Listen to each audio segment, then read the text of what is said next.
రాజకీయ నాయకులు అందరు రాజకీయాల్లో బిజీ ఉన్నారు, సినిమా యాక్టర్స్ అందరు సినిమాలో బిజీ ఉన్నారు, మరి ఎవరి లైఫ్లో వాళ్ళు బిజీ ఉన్నారు. పోలీస్ డిపార్ట్మెంట్ వాళ్ళు పోలీస్ డిపార్ట్మెంట్లో బిజీ ఉన్నారు.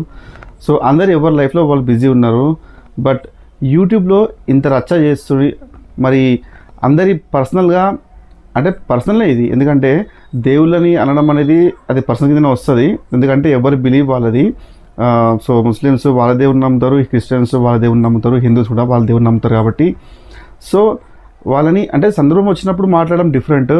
బట్ ఎలాంటి సందర్భం లేకుండా, ఒక ప్రాపర్ ప్లాట్ఫామ్ లేకుండా ఇష్టం వచ్చినట్టుగా మనం ఆన్లైన్లో పబ్లిక్లో ఫేమస్ కావాలని, లేదంటే ఫాలోవర్స్ని పెంచుకోవాలని, మనం ట్రెండింగ్లో ఉండాలని చెప్పేసి రకరకాలుగా వేరే వాళ్ళని హర్ట్ చేస్తూ వీడియోస్ చేయడం అనేది చాలా ప్రాబ్లం క్రియేట్ చేస్తుంది సోషల్గా. ఇది ఆన్లైన్ అనమాట. మనం రోడ్లపై వచ్చి కొట్లాడలేం కాబట్టి ఓన్లీ యూట్యూబ్లోనే కొట్లాడుతారు చాలామంది. సో దీన్ని సీరియస్గా తీసుకుంటే చాలా బెటర్. ఎందుకంటే చిన్నపిల్లలు కూడా యూట్యూబ్ ఎవరు చూస్తారు కాబట్టి సో వాళ్ళు కూడా అవేర్నెస్ వస్తుంది. బట్ దీన్ని సీరియస్ యాక్షన్గా తీసుకొని కొంచెం ఈ ఆన్లైన్లో ఇలాంటి రచ్చ కాకుండా ఎవరు మనోభావాలు దెబ్బతీయకుండా ఉండేలా చూసుకుంటే సో చాలా బాగుంటుంది.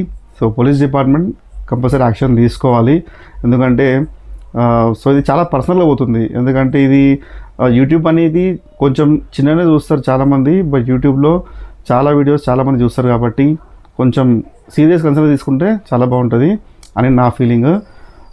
Thank you so much. ఎవరు కూడా వల్గర్ వీడియోస్ చేయొద్దు, ఎవరిని హర్ట్ చేయొద్దు, ఎవరి టాలెంట్ వాళ్ళు చూపించుకోండి. ఇంకా ఎవరి ఇంట్రెస్ట్ వాళ్ళు చేసుకుంటే చాలా బాగుంటుంది, ట్రావెలింగ్ కానీ ఇంకేదైనా కానీ. అందుకే నేను మోస్ట్లీ తెలుగు వాళ్ళని ఫస్ట్ స్టార్టింగ్లో ఫాలో అయ్యేవాడిని, కానీ నేను హిందీలో ఎక్కువ ఫాలో అవుతా. ఎందుకంటే తెలుగులో ఇలాంటి రచన ఉంటుంది, హిందీలో చూసుకుంటే వాళ్ళు చాలా ప్యాషనెట్గా చేస్తారు ట్రావెలింగ్ కానీ ఏదైనా కానీ. బట్ తెలుగులో కొంచెం ఏంటంటే రీచ్ ఎక్కువ పెరగడానికి నానా ప్రయత్నాలు చేస్తుంటారు కాబట్టి సో ఇది నా ఫీలింగ్.